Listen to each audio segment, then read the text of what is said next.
yaitu studi karakter Abigail. Barangkali tidak terlalu sering ini diperdengarkan, tetapi kalau ibu-ibu yang sering membaca Alkitab pasti tahu kisah ini, dan kisahnya tentu menarik walaupun ditulis dalam bagian yang sangat singkat di Alkitab, hanya dalam satu pasal.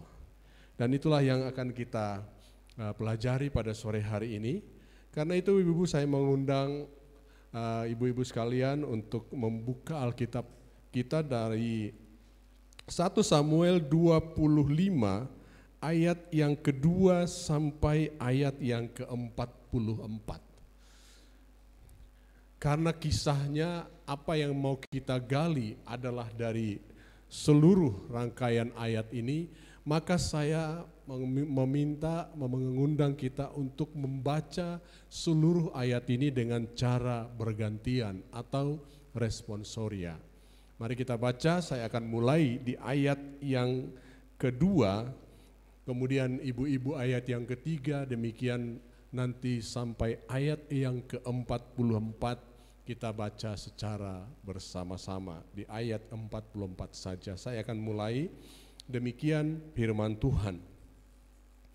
Ketika itu ada seorang laki-laki di Maon yang mempunyai perusahaan di Karmel. Orang itu sangat kaya. Ia mempunyai 3.000 ekor domba dan 1.000 ekor kambing. Ia ada di Karmel pada pengguntingan bulu domba-dombanya.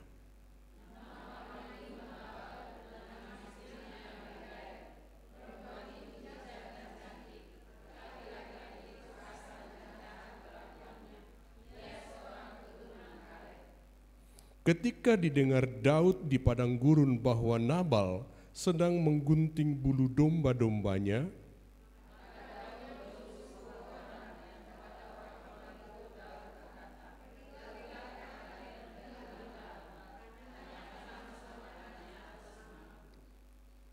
dan sampaikanlah salam ini kepadanya, selamatkah engkau, selamatkah keluargamu, selamatkah segala yang ada padamu.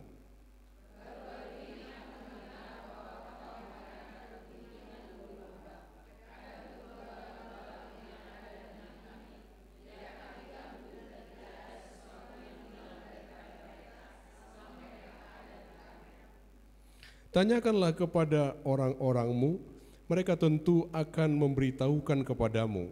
Sebab itu, biarlah orang-orang ini mendapat belas kasihanmu.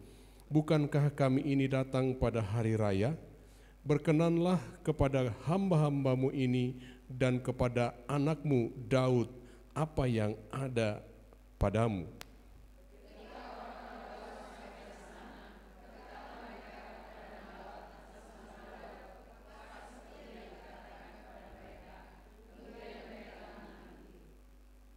Tetapi Nabal menjawab anak buah Daud itu, katanya, siapakah Daud, siapakah anak Isai itu? Pada waktu sekarang ini ada banyak hamba-hamba yang lari dari tuannya.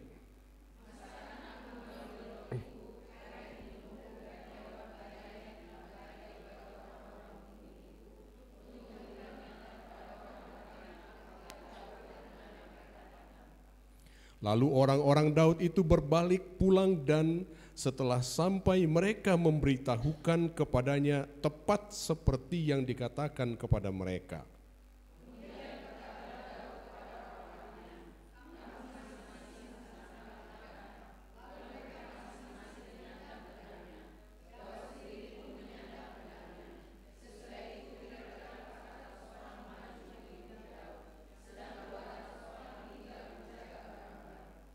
Tetapi kepada Abigail istri Nabal telah diberitahukan oleh salah seorang bujangnya, katanya, ketahuilah Daud menyuruh orang dari padang gurun untuk memberi salam kepada tuan kita, tetapi ia memaki-maki mereka.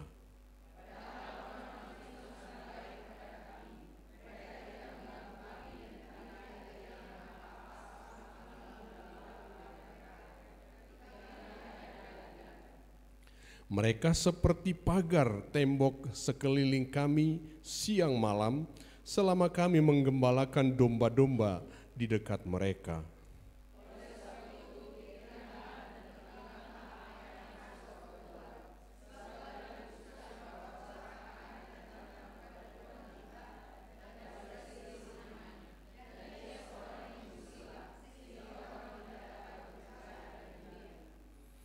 Lalu segeralah Abigail mengambil 200 roti, 2 buyung anggur, 5 domba yang telah diolah, 5 sukat bertih gandum, 100 buah kue kismis, dan 200 kue ara.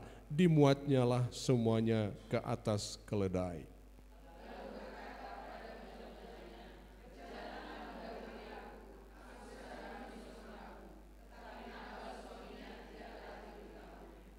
Ketika perempuan itu dengan menunggang keledainya turun dengan terlindung oleh gunung, tampaklah Daud dan orang-orangnya turun ke arahnya, dan perempuan itu bertemu dengan mereka.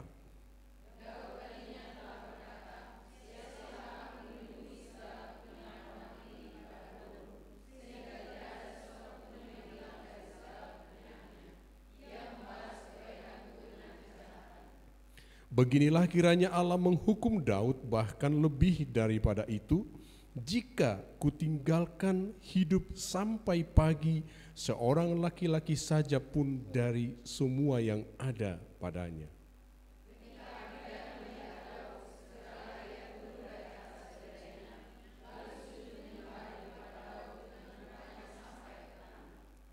Ia sujud pada kaki Daud serta berkata, "Aku sajalah ya Tuanku yang menanggung kesalahan itu. Izinkanlah hambamu ini berbicara kepadamu dan dengarkanlah perkataan hambamu ini.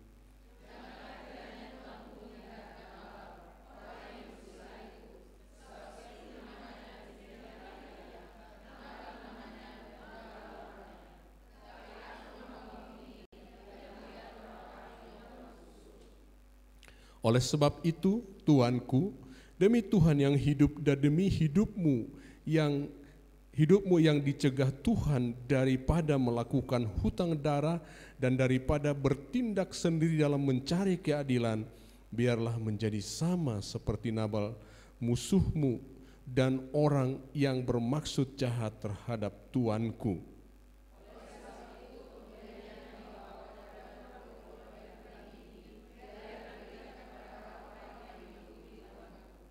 Ampunilah kiranya kecerobohan hambamu ini, sebab pastilah Tuhan akan membangun bagi Tuanku keturunan yang teguh, karena Tuanku ini melakukan perang Tuhan dan tidak ada yang jahat terdapat padamu selama hidupmu.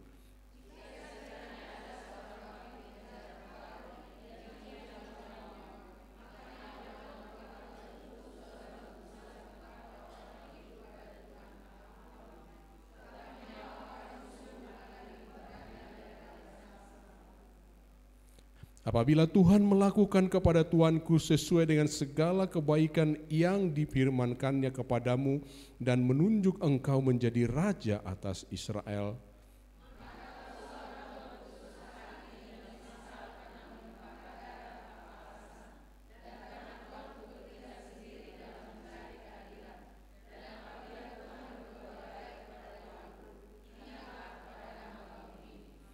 lalu berkatalah Daud kepada Abigail, "Terpujilah Tuhan Allah Israel yang mengutus engkau menemui aku pada hari ini."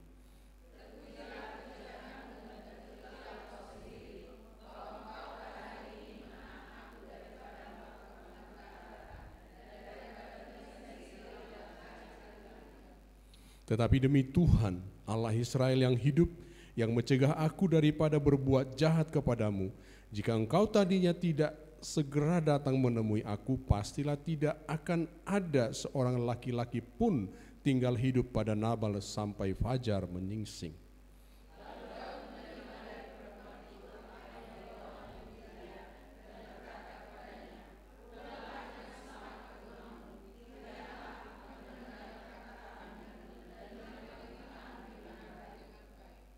Sampailah Abigail kepada Nabal dan tampaklah Nabal mengadakan perjamuan di rumahnya seperti perjamuan raja-raja.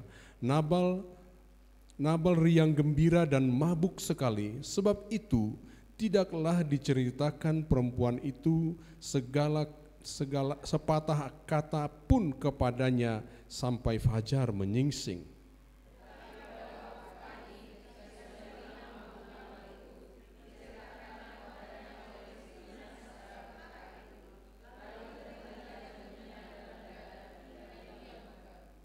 Dan kira-kira 10 hari sesudah itu Tuhan memukul Nabal sehingga ia mati.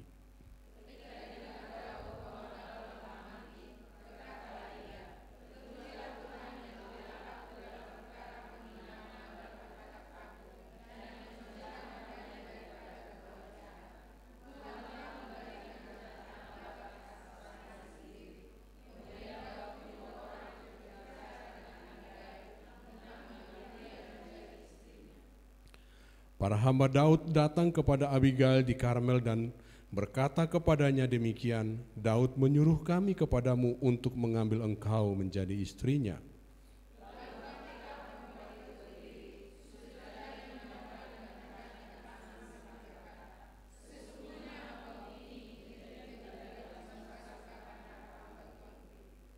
Kemudian berkemaslah Abigail dengan segera. Ia menunggang keledainya dengan diiringi 5 orang pelayan perempuan. Ia mengikuti suruhan Daud itu dan menjadi istri Daud.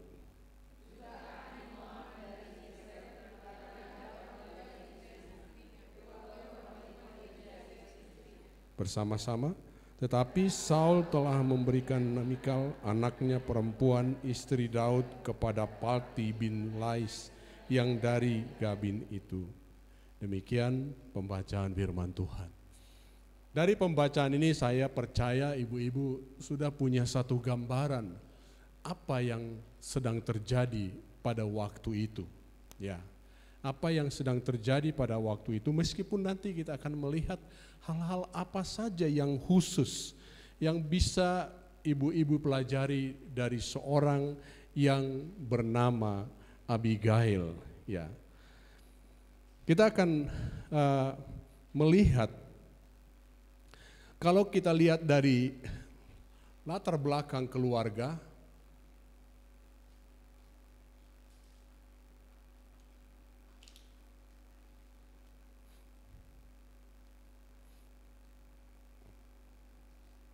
tolong dibantu aja ya.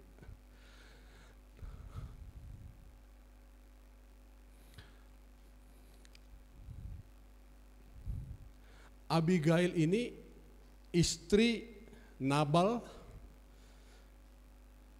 Dia seorang yang dikenal dengan keturunan Kaleb.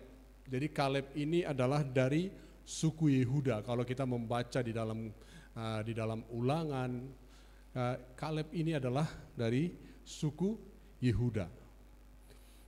Kemudian setelah Nabal mati, nah itu tadi di akhir cerita itu ya ibu-ibu. Setelah Nabal mati, ia diambil oleh Daud menjadi istrinya. Kenapa ya? Karena dia cantik. Ya, dia cantik. Selain cantik, apa lagi kira-kira yang membuat Daud? Ya, bijak ya. Bijaksana dan bijaksini, kira-kira seperti itu ya. Kira-kira kalau waktu membaca tadi, apalah di gambaran ibu, seperti apalah wanita ini. Tapi ada hal yang lain, kalau kita lanjutkan ke yang berikutnya, dia sangat kaya, mereka sangat kaya. Jadi Abigail ini adalah istri orang kaya. Kira-kira enak enggak ya jadi istri orang kaya? Ya, pasti enak. Pernah ada orang merasa menganggap artis itu enak. Sampai seorang gadis pernah ditanya, saya lihat acara televisi, apakah kamu mau jadi istri artis? Dia bilang, saya tidak mau. Loh, jadi kenapa? saya yang mau jadi artis katanya. Ya kalau ibu-ibu disuruh mau jadi istri orang kaya atau jadi orang kaya?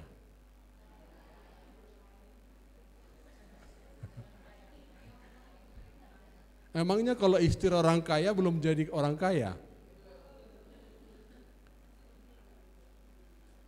Belum tentu ya.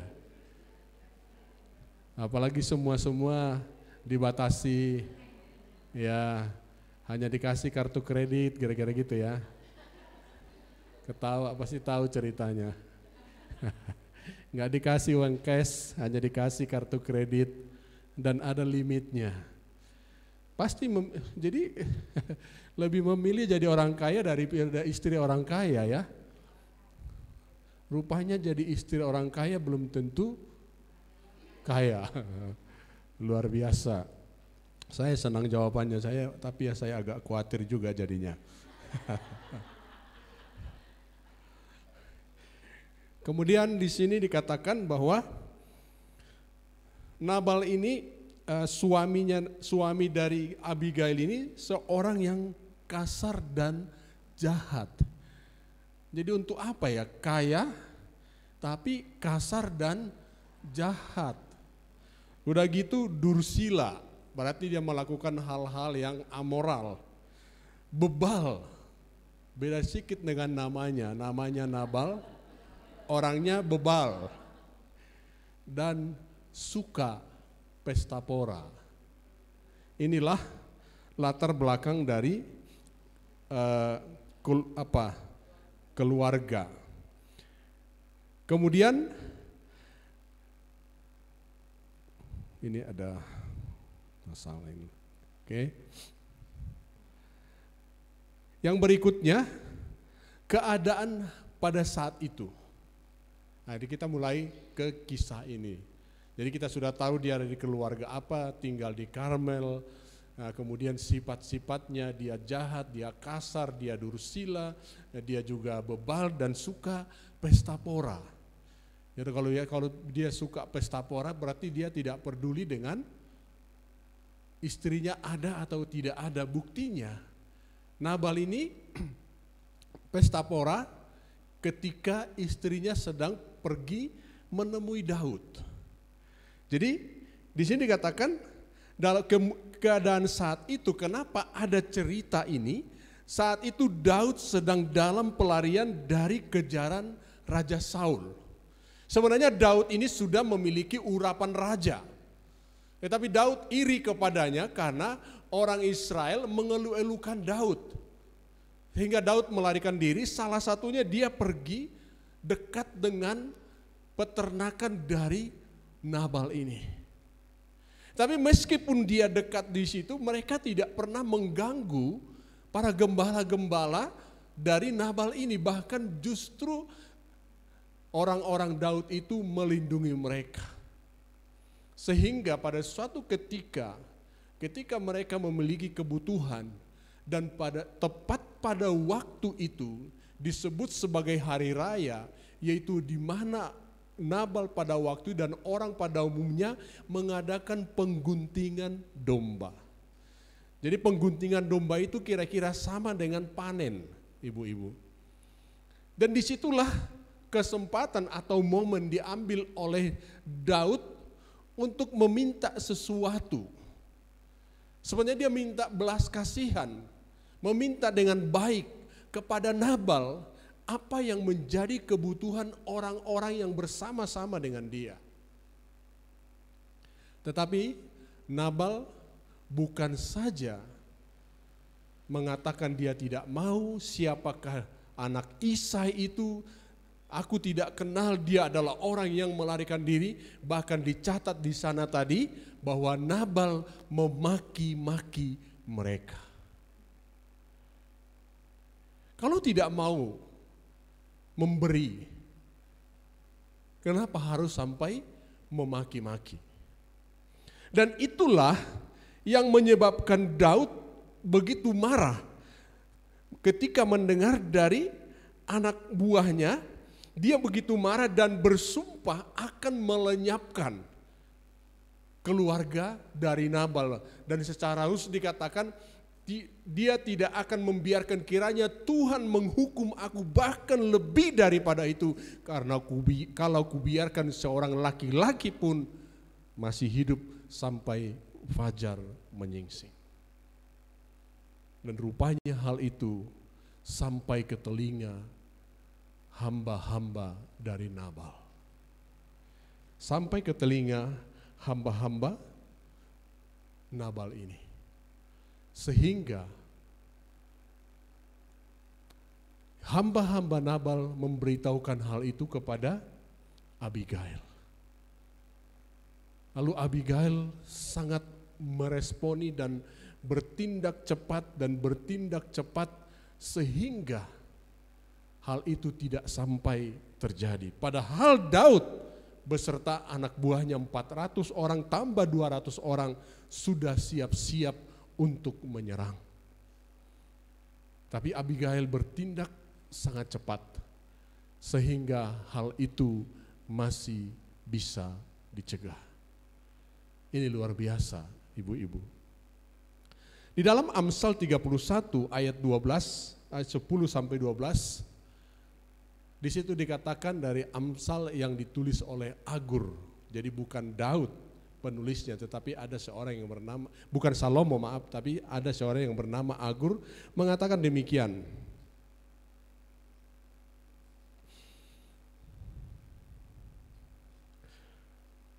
Istri yang cakap, siapakah akan mendapatkannya? Ia lebih berharga daripada permata. Hati suaminya percaya kepadanya, suaminya tidak akan kekurangan keuntungan, ia berbuat baik kepada suaminya dan tidak berbuat jahat sepanjang umurnya. Ya agak susah saya membaca ayat ini saudara-saudara. Karena di luar dugaan saya, istri saya tadi bilang saya mau ikut persekutuan Lydia. Padahal sudah sempat saya masukkan ayat ini. Ya. Tapi ya saya pikir saya sudah mendapatkannya ya.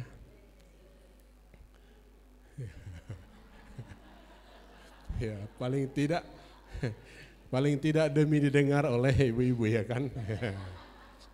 Soal nanti bagaimana itu kita lihatlah nanti kelanjutannya. Tapi saya percaya pelajaran dari Abigail ini akan mengubah dia juga sekiranya ada maksud-maksud lain. Ya. Dan mengubah ibu-ibu sekalian, amin. Ya, jadi di sini dikatakan istri yang cakap siapakah akan mendapatkannya? Ia lebih berharga daripada permata. Jadi kalau ada orang masih melakukan tindakan atau khususnya di sini laki-laki masih ada tindakan-tindakan yang mencoba memuaskan dirinya, ada dua kemungkinan. Mungkin istrinya itu adalah istri yang cakep, tetapi dia sendiri yang tidak beres. Ya. Atau kemungkinan memang istrinya yang bukan istri yang cakep. Tapi di sini kita bukan mau cari siapa yang salah, siapa yang benar, tetapi kita mau membicarakan di sini apa yang benar. Ya, kita membicarakan apa yang benar. Ada pernyataan yang mungkin ibu-ibu sudah sering dengar. Kegagalan atau kesuksesan seorang suami, ada seorang istri di belakangnya. Atau di balik kesuksesan atau kegagalan suami, ada seorang istri di belakangnya. Tapi kalau kita melihat hal ini kepada Nabal, kira-kira tepat enggak pernyataan itu?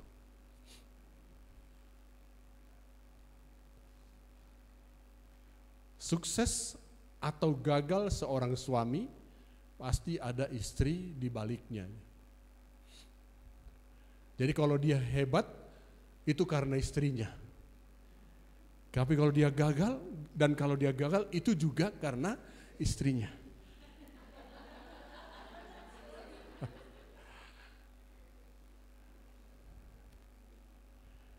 Itu berarti hanya dianggap sebagai penyebab, baik itu secara positif maupun secara negatif.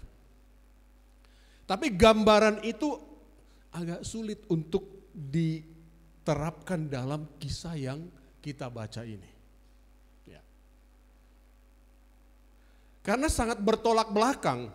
Kalau kita lihat tadi di ayat 2, ayat yang ketiga dikatakan, dia seorang wanita yang cantik dan bijaksana. Sementara suaminya Nabal itu seorang yang kasar. Mungkinkah istri yang bijaksana dibalik suami dan membuat suaminya menjadi seorang yang kasar? Jadi saya mau katakan untuk sementara ini kesimpulan awal bahwa ternyata itu tidak bersifat mutlak. Jadi kalau suaminya sukses pasti karena istrinya. Karena ada juga suami tetap sukses walaupun istrinya merongrong. Tapi ada juga suami tetap gak becus walaupun istrinya baik. Sehingga mereka jalan sendiri-sendiri. Ya, dalam percakapan di kendaraan hari Minggu yang lalu dengan beberapa jemaat, di dalamnya juga ada istri saya. Jadi mereka cerita soal orang yang suka mengupload jalan-jalan di Instagram. Jadi yang saya tarik kesimpulan dari pernyataan mereka, yang hanya dimuat hanya yang baik-baiknya aja ya. Ketika mereka merantem, kenapa nggak dibuat di Instagram?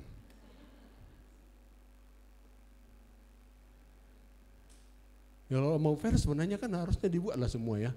Tapi yang baik-baiknya aja ya. Jadi saya bilanglah untuk menghibur, mungkin waktu berantem tidak sempat merekam. Nggak terpikir untuk merekam. Tapi ibu-ibu yang terjemahkan sendiri ya. Tapi pada umumnya orang pastilah menunjukkan yang baik-baik. Sehingga kalau melihat sosial media sepertinya semua yang ada di sosial media adalah keluarga bahagia. Karena apa? Karena di balik itu semua ada istri yang tangguh. Menurut teori tadi. Tetapi kita mau belajar ada satu hal. Ada satu hal di sini, ada satu kekuatan. Meskipun itu tidak mempengaruhi orang lain. Dalam hal ini suami daripada Abigail tidak membuat dia jadi berubah. Dia tetap teguh, dia menjadi seorang yang tetap kuat. Saya akan mengajak ibu-ibu untuk melihat beberapa hal di sini. Yang jelas ada masalah ini. Abigail menyelamatkan seisi rumahnya dari kehancuran kecuali Nabal. Kenapa Nabal tidak terselamatkan waktu itu? Ketika Abigail menceritakan apa yang sedang direncanakan oleh Daud, meskipun hal itu tidak jadi, sudah dibatalkan, tapi mungkin Nabal merasa ngeri. Bahkan di sana dia katakan sampai dia beku. Jadi kalau dalam bahasa Batak itu apa? Bahasa Indonesia mati total, tapi lebih tepat bahasa Bataknya mate tol-tol. Tol-tol itu kaku. Ya.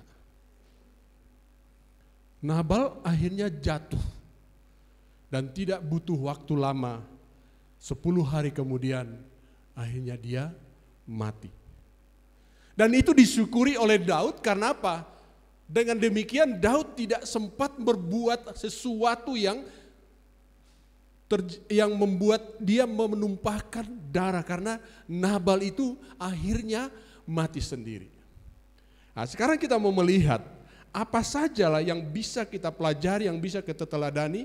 Yang pertama dari sikap Abigail atau studi karakter Abigail adalah dia seorang yang mau mendengarkan. Dia seorang yang responsif. Responsif dengan kepo itu beda, ibu-ibu. Ya. Responsif itu berarti dia menanggapi, tetapi menanggapi apa yang perlu. Jadi harus terjadi di sini kapan kita mendengar dan kapan kita mendengarkan. Ya, apa bedanya mendengar dan mendengarkan? Kalau mendengar itu bisa sambil lalu. Tetapi kalau mendengarkan, kita memberi atau menunjukkan perhatian. Ini yang pertama yang mau kita pelajari. Kemudian dia seorang wanita atau perempuan yang bijaksana. Dia seorang perempuan yang bijaksana. Dan kemudian dia seorang yang punya kemampuan atau dia handal atau disebut dengan istilah apa? Capable. Dia seorang yang capable. Kita melihat hal ini satu persatu.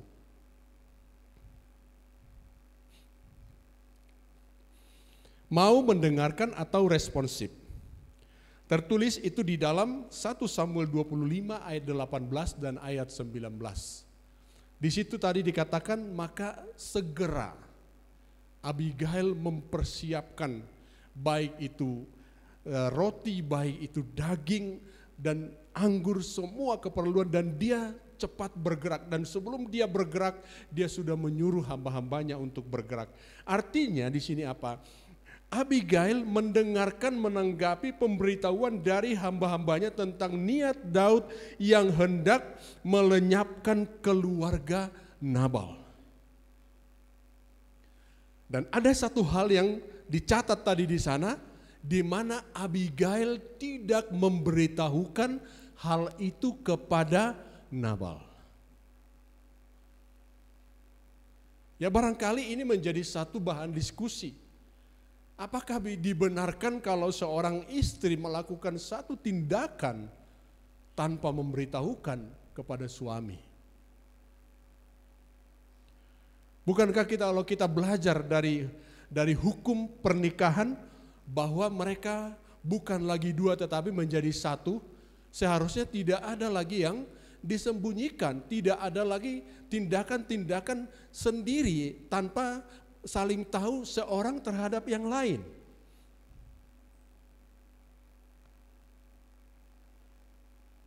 Tetapi kalau kita lihat di sini ada situasi yang membuat demikian. Dan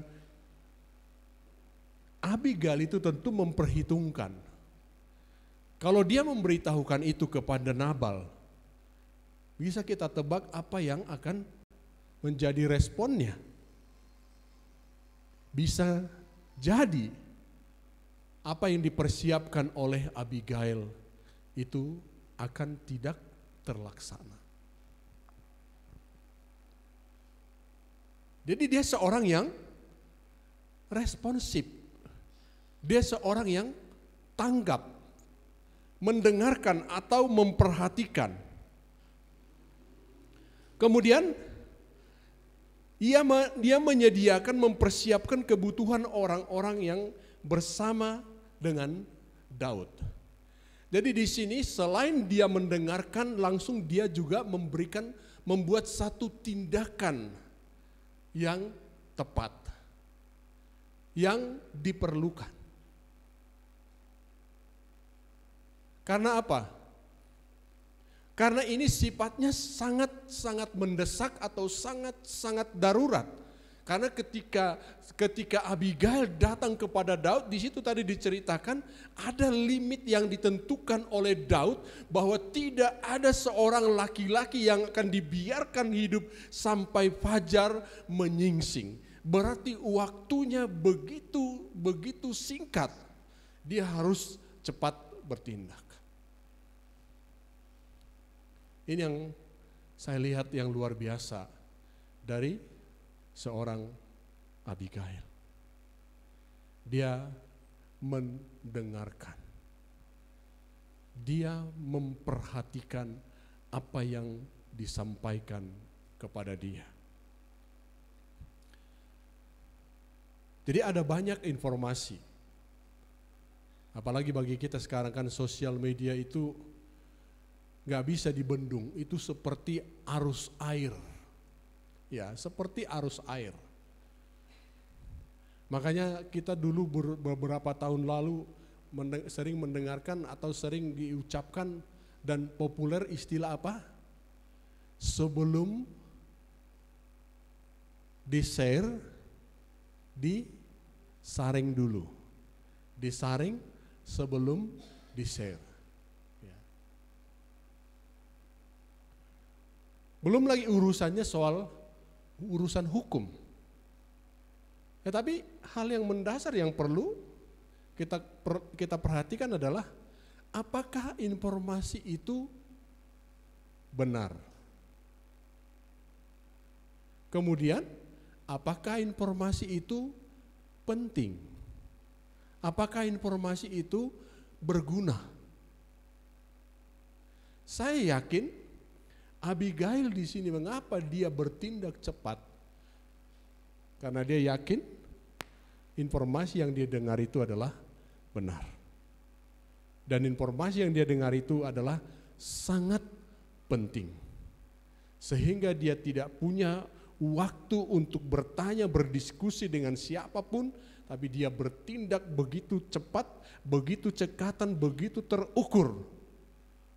Sehingga dia bisa mencegah Daud untuk melakukan niatnya. Karena memang yang diharapkan, yang diminta oleh Daud kepada Nabal hanyalah kebutuhan orang-orang dia, orang-orang yang bersama-sama dengan dia. Kalau dia mau mengambilnya secara paksa, dia mampu melakukan itu dan pada saat itu merupakan hal yang biasa. Tetapi Daud tidak melakukan hal itu. Dia meminta secara baik-baik. Makanya sampai Daud berkata, percuma aku melindungi mereka, tetapi yang saya dapatkan adalah pembalasannya seperti ini. Itu yang pertama. Lalu yang kedua, apa yang kita lihat yang baik dari Abigail ini? Dia seorang yang bijaksana.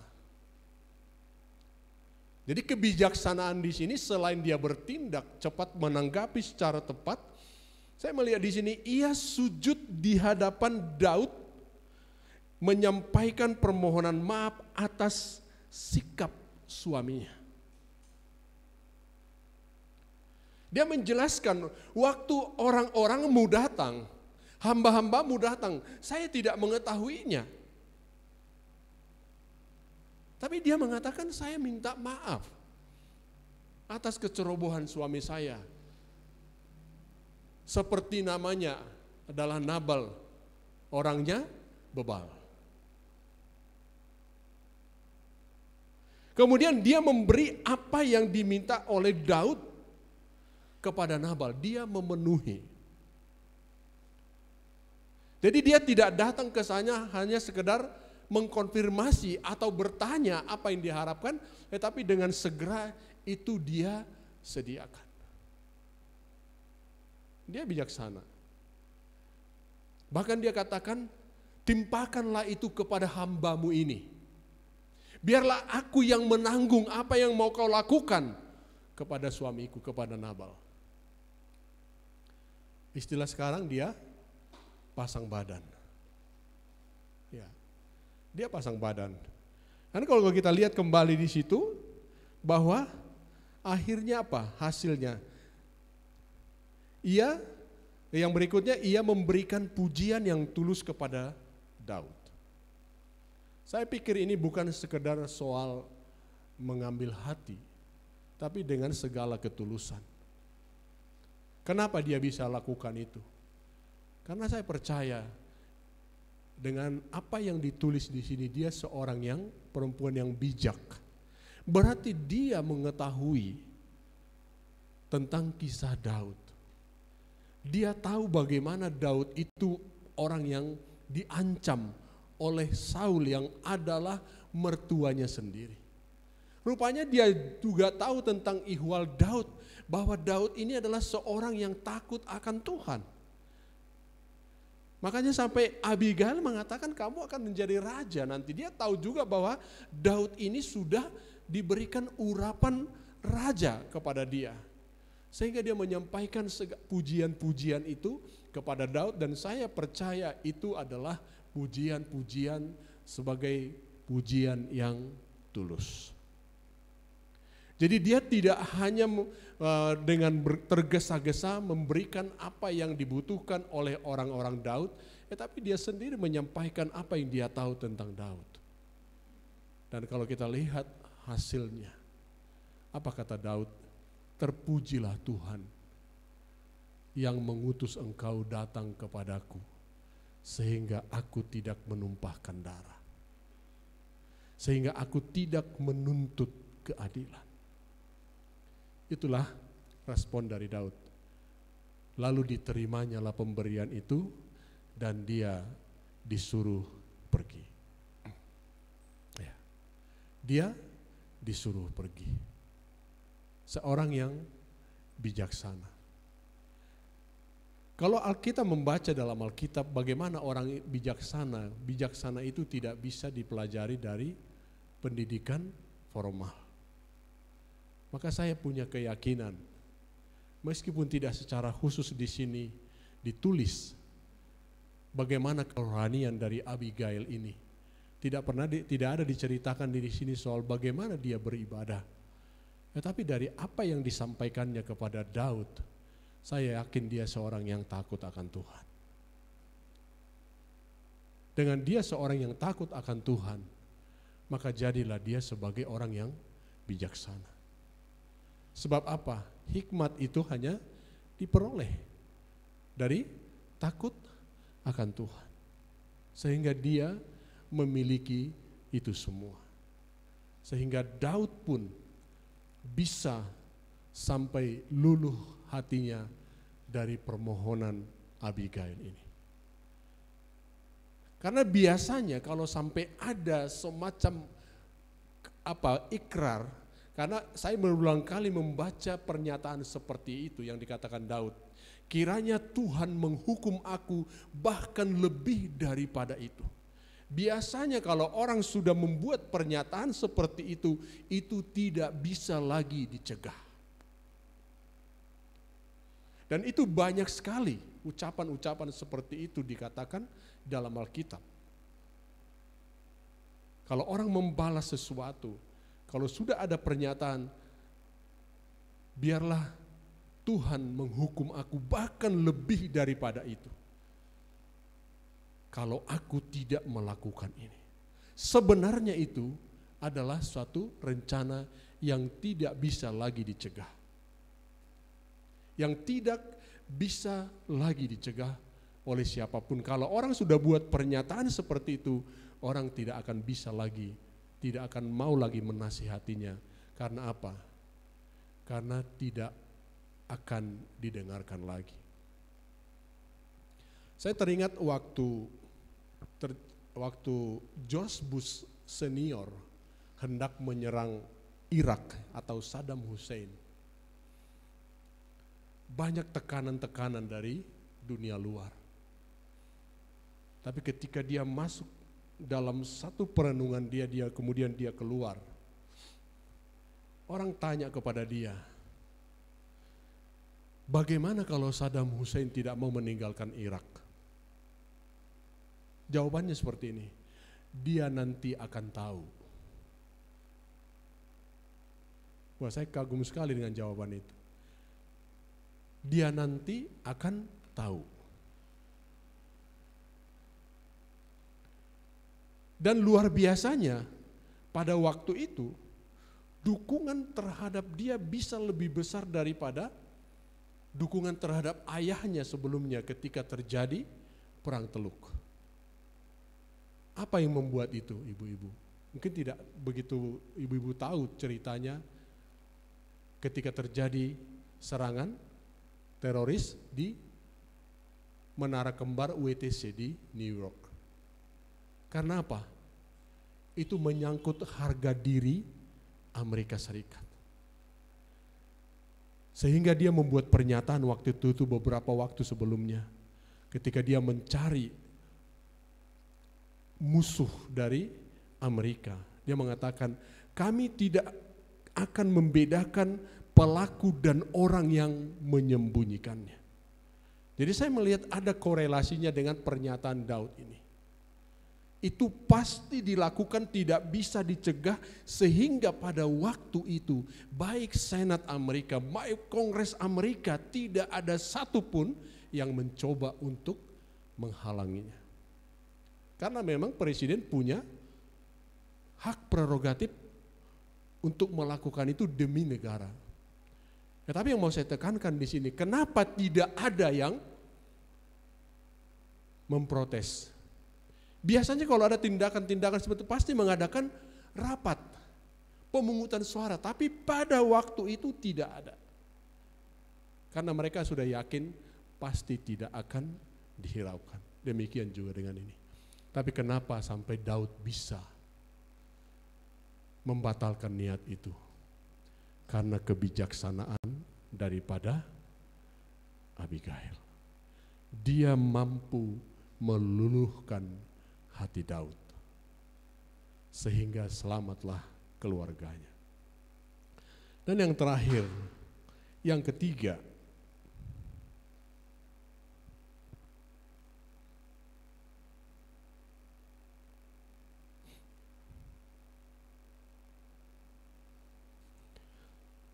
dia seorang yang cakap atau sanggup. Mohon maaf, itu harusnya nomor 3, mungkin terlewatkan untuk mengganti nomornya. Atau seorang yang capable. Jadi dia punya kemampuan. Dalam 1 Samuel 25, 19, 32 sampai 33 ayat yang ke-35.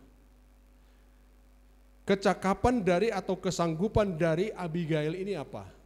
Dia mengatur pegawai-pegawainya, ia datang tepat waktu menemui Daud untuk mencegah Daud bertindak terhadap Nabal. Ia berbicara kepada Nabal pada waktu yang tepat. Dia mampu. Padahal pada waktu itu, umumnya orang-orang pada zaman itu yang dikenal dengan budaya paternalistik. Seorang wanita itu hanya melakukan apa yang disuruh oleh suaminya. Tidak bisa dia bertindak sendiri. Tetapi di sini dia bisa melakukan, mengatur supaya hamba-hambanya bisa bertindak cepat dengan mengatakan, kamu pergi terlebih dahulu, aku akan menyusul engkau.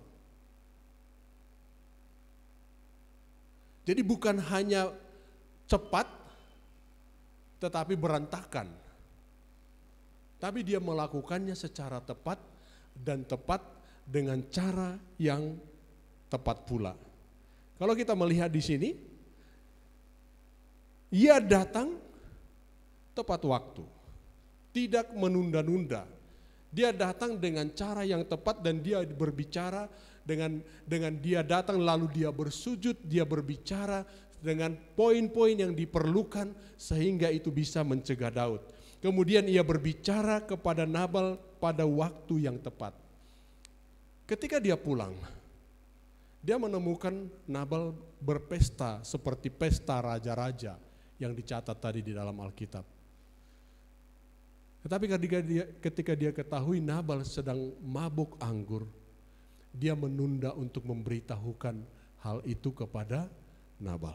Dia tunggu sampai fajar menyingsing.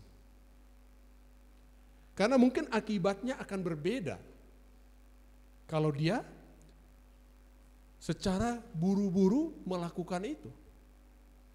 Untuk bertemu dengan Daud, untuk berbicara kepada Daud, dia tidak mau menunda. Tetapi untuk menyampaikan hal itu kepada Nabal, dia melihat situasinya.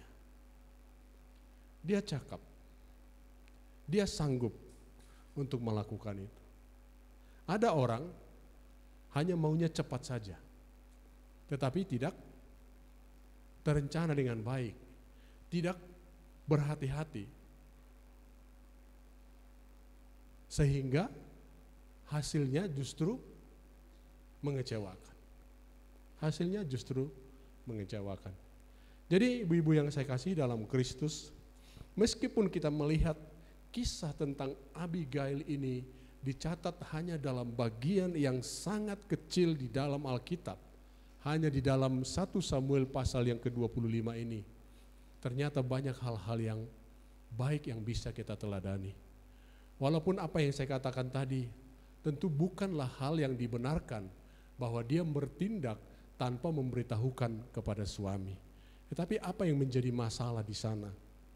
Karena memang suaminya adalah seorang yang jahat, seorang yang kasar, seorang yang bebal, yang suka menghambur-hamburkan harta. Tetapi yang menjadi pertanyaan di sini, kenapa dia bisa kaya?